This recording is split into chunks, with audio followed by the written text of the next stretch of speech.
Welcome student, I wish you will be fine. Zakir chemistry classes में आपका स्वागत है। तो लास्ट लेक्चर में हमने बताया unit second structure of atom, some important question and answer पढ़े बेटा। आज हम नई यूनिट शुरू करने जा रहे हैं बेटा, यूनिट थर्ड, जिसका नाम है classification of elements and periodicity in properties. Elements को हम कैसे क्लासीफाई करेंगे बेटा।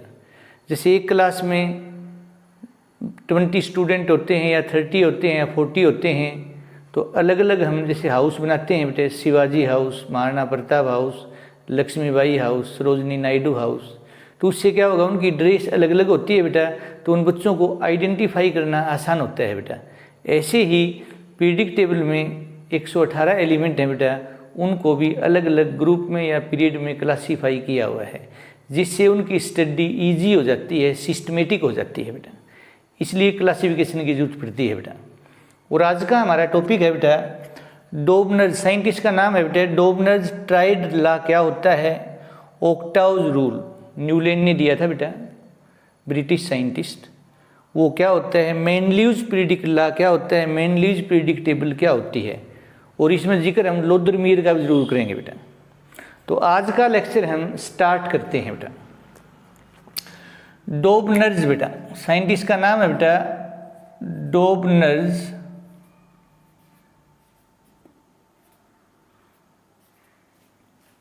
ट्राइड रूल बेटा। ट्राई का मतलब 3 होता है बेटा, tried rule. He group element in 3 types बेटा। 3 टाइप का एक ग्रुप बनाया बेटा इन्होंने, और उन्होंने क्या पाया बेटा, जो मिडिल एलिमेंट है उसका जो मास होगा वो क्या होगा, फर्स्ट और थर्ड एलिमेंट के सम का मीन होगा बेटा। एक ट्राइड था बेटा लिथियम सोडियम पोटासियम बेटा। लिथियम का एटॉमिक मास 7 है बेटा, पोटेशियम का 39 है बेटा। तो 7 + 39 2 से डिवाइड कर देंगे बेटा, तो ये हो जाएगा बेटा 23 बेटा। तो सोडियम का बेटे 23 आया बेटा। ऐसे ही इन्होंने लिया बेटा कैल्शियम स्ट्रोंशियम बेरियम बेटा। कैल्शियम का मास 40 होता है, बेरियम का होता है बेटा 137 बेटा, 138 बेटा। दोनों को प्लस करो बेटा, 40 + 138/2, और ये आ जाएगा बेटा 138 में 40 प्लस करेंगे बेटा 871 बेटा 178। इसको 2 से डिवाइड करेंगे तो ये दिस इज 89 बेटा। तो इसका स्ट्रोंशियम का बेटा 89 बेटा। बेरियम का 137 होता है, सॉरी बेटा, कोई बात नहीं बेटा, 137 होता है बेटा, वेरी वेरी सॉरी। तो ये आएगा बेटा 88.5, राउंडिंग ऑफ में बेटा ये 88 ही होता है बेटा। इसी तरह से और भी ट्राइड लिए बेटा इन्होंने, क्लोरीन ब्रोमीन आयोडीन। देख लेंगे बेटे क्लोरीन का मास कितना है, आयोडीन का 127 होता है, 126.9 बेटे, क्लोरीन का 35.5। दोनों को प्लस करके 2 से डिवाइड कर देंगे बेटे। ऐसे ही बेटा सल्फर सेलेनियम टेलुरियम। एक और ट्राइड है बेटा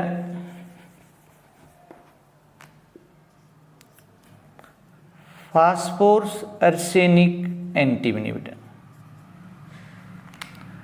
so these are Dobereiner's triad rule. लेकिन ये कुछ ही एलिमेंट के लिए एप्लीकेबल था बेटा। इसके बाद एक ब्रिटिश साइंटिस्ट आता है बेटा न्यूलैंड्स, ओक्टाव्स रूल बेटा। खाली ओक्टाव्स रूल कहो या न्यूलैंड्स ओक्टाव्स रूल कहो, एक ही बात है बेटा।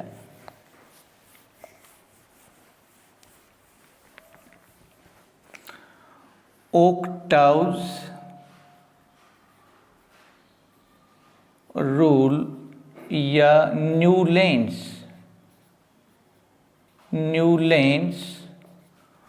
ओक्टाव्स रूल बेटा।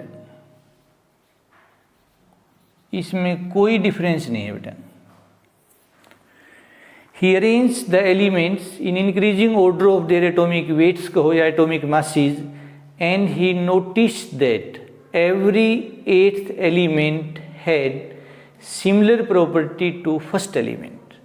हर एक आठवें एलिमेंट की प्रॉपर्टी फर्स्ट एलिमेंट से रिजेंबल करती थी बेटा।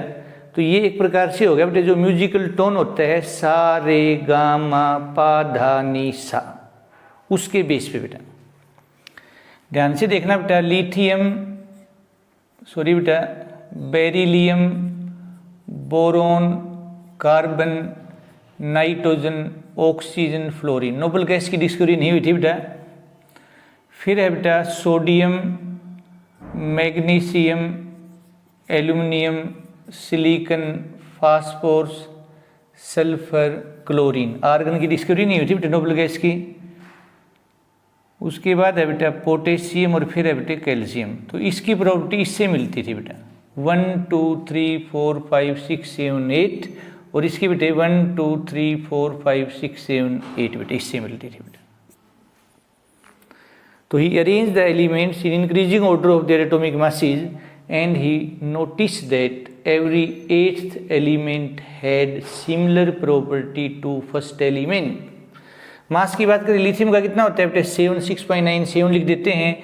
बेरिलियम का कितना होता है 9 बेटा, बोरोन का 11 होता है, कार्बन का 12, नाइट्रोजन का 14, 16, 19, 23, 24, 27, 28, 31, 32, 35.5, 39 एंड कैल्शियम का बेटे 40 मतलब। तो इंक्रीजिंग ऑर्डर है, कोई एक्सेप्शन नहीं है बेटा। तो ये भी बेटे ज़्यादा एलिमेंट के लिए एप्लीकेबल नहीं था बेटा। तो नेक्स्ट एक रशियन साइंटिस्ट आते हैं बेटा और एक लोदरमियर बेटे, दोनों ने इंडिपेंडेंटली एक ही बात बताई थी बेटा। मेंडलीव्स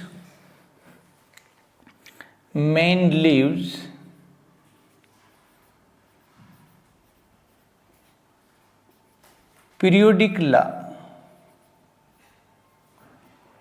तो मेंडलीव्स पीरियोडिक लॉ क्या था बेटा? It states that physical and chemical property of elements are periodic function of their atomic weights, और physical and chemical property of element depend upon their atomic weights या atomic masses. Elements की physical chemical property हैं वो किस पे depend करती हैं बेटा? एटॉमिक मास पे डिपेंड करती हैं। ये बात मेंडलीव ने बताया, और इन्होंने जो टेबल दी बेटा मेंडलीव पीरियोडिक टेबल कहते हैं, a table in which various elements are arranged in increasing order of their atomic weights. लेकिन ये बेटा फेल हो जाती है जैसे ही नोबल गैस की डिस्कवरी होती है। जैसे पोटेशियम, आर्गन पहले आता है बेटा। आर्गन का एटॉमिक मास तो है बेटा 40 और पोटेशियम का है 39 बेटा। टेलुरियम है बेटा, टेलुरियम का एटॉमिक मास होता है बेटा 127.6 बेटा, और आयोडीन बाद में आता है बेटा, उसका मास है बेटा 126.9 बेटा। तो ये कुछ लिमिटेशन थे बेटा। तो ये तो डिक्रीजिंग ऑर्डर हुआ बेटे, इंक्रीजिंग ऑर्डर नहीं हुआ। ये table in which various elements are arranged in increasing order of their atomic weights या एटॉमिक मासेस बेटा। तो ये डिक्रीजिंग ऑर्डर हो गया बेटा। नए एलिमेंट के लिए कोई स्पेस नहीं था बेटे, आइसोटोप्स आइसोबार के लिए कोई जगह नहीं थी बेटा। इस वजह से, और हाइड्रोजन की पोजीशन भी फिक्स नहीं थी बेटा, ये टेबल और ये लॉ दोनों ही बेटे फेल हो गए। मेंडलीव ने जो पीरियडिक टेबल दी थी बेटे उसमें 7 पीरियड्स थे बेटा और 8 क्या थे? ग्रुप्स। ये आपको आगे बताएंगे पीरियड्स क्या होते हैं, ग्रुप्स क्या होते हैं। फिर जैसे ही नोबल गैस की डिस्कवरी हुई बेटा, तो मॉडिफाइड मेंडलीव पीरियडिक टेबल, उसमें पीरियड तो 7 ही रहते हैं लेकिन ग्रुप्स हैं वो 9 हो जाते हैं बेटा। जो बात मेंडलीव ने बताई थी बेटा वही बात लोदरमियर ने बताई थी बेटा, लोदरमियर, हाँ, इंडिपेंडेंटली बेटा। जो मेंडलीव ने बात बताई वही लोदरमियर ने बताई बेटा। लेकिन जो लोदरमियर है बेटा वो लेजीनेस के कारण अपने थीसिस को बेटा सबमिट नहीं करा पाया समय पे बेटे, मतलब तो जो क्रेडिट, बल्कि कुछ न कुछ इन्होंने ज़्यादा ही अच्छा बताया था बेटा, जो क्रेडिट या तो दोनों को मिलना था या खाली इनको मिलना था, वो न तो दोनों को मिला न इनको मिला, फिर मिला बेटे मेंडलीव्स को बेटा। और जो मॉडर्न प्रिडिक्टेबल जो बनी है हमारी, उसका क्रेडिट मेंडलीव को जाता है बेटा, ये ध्यान रखना बेटा, वो मेंडलीव को ही जाता है बेटा। तो इस वजह से बेटा ये टेबल मेंडलीव की और ये ला दोनों ही बेटे क्या हो गए बेटे, रिजेक्ट हो गए हैं बेटा। तो नेक्स्ट एक साइंटिस्ट आता है बेटा मोसले, मोसले बेटा, मोसले। मोसले ने 1913 में, सन याद नहीं रखना होता बेटे, एक्सरेज स्टडीज से, एक्सरेज स्टडीड से बेटा एटॉमिक नंबर डिस्कवरी किया बेटा। Atomic number was discovered bye, जिसको प्रोटोनिक नंबर भी बोलते हैं बेटा। एटॉमिक नंबर में और प्रोटोनिक नंबर में तो कोई फर्क है नहीं बेटा, मतलब और जिसको लिखते हैं कैपिटल जेड से बेटे, IUPAC रिप्रेजेंटेशन। तो atomic number was discovered by Moseley, और इन्होंने बताया बेटा कि atomic number is more important fundamental property than atomic mass. तो आज जो हम मॉडर्न प्रिडिक्टेबल पढ़ते हैं बेटा, उसका जो आधार है वो एटॉमिक नंबर है, और मेंडलीव का क्या था बेटा, एटॉमिक मास बेटा। तो एटॉमिक नंबर हम पढ़ चुके हैं पहले ही बेटा, थोड़ा सा ध्यान दे दो बेटा। एटम के दो पार्ट होते हैं बेटा, एक न्यूक्लियर पार्ट और एक एक्स्ट्रा न्यूक्लियर पार्ट बेटा। न्यूक्लियर पार्ट में न्यूक्लियस होता है, न्यूक्लियस में प्रोटॉन न्यूट्रॉन दोनों होते हैं, P कैपिटल N स्मॉल, और ये है एक्स्ट्रा न्यूक्लियर पार्ट बेटा, एक्स्ट्रा न्यूक्लियर पार्ट। ऑर्बिट जिसमें इलेक्ट्रॉन होते हैं बेटा, इसको ऑर्बिट बोलते हैं बेटा। तो एटॉमिक नंबर क्या है, नंबर ऑफ Z है वो P के बराबर है बेटा। तो number of proton present in nucleus of an atom is known as atomic number, it is also called protonic number. Atomic number क्या है, डेफिनेशन है number of proton present in nucleus of an atom. Protonic number क्या है, number of proton present in nucleus of an atom. Why is protonic number so called, because charge on nucleus is due to proton. उसका reason ये है बेटा, protonic number को protonic number क्यों कहते हैं, क्योंकि न्यूक्लियस पे जो पॉजिटिव चार्ज है वो प्रोटॉन के कारण होता है बेटा। और मास नंबर आपको पता ही है बेटा, मास नंबर होता है P+N बेटा, इसको न्यूक्लियन भी बोलते हैं बेटा, sum of number of proton and neutron. और अपन बेटा P की जगह Z भी लिख सकते हैं बेटा, कोई फर्क नहीं पड़ेगा, बिकॉज बेटा P है वो Z के बराबर है, क्योंकि P बराबर है Z बेटा।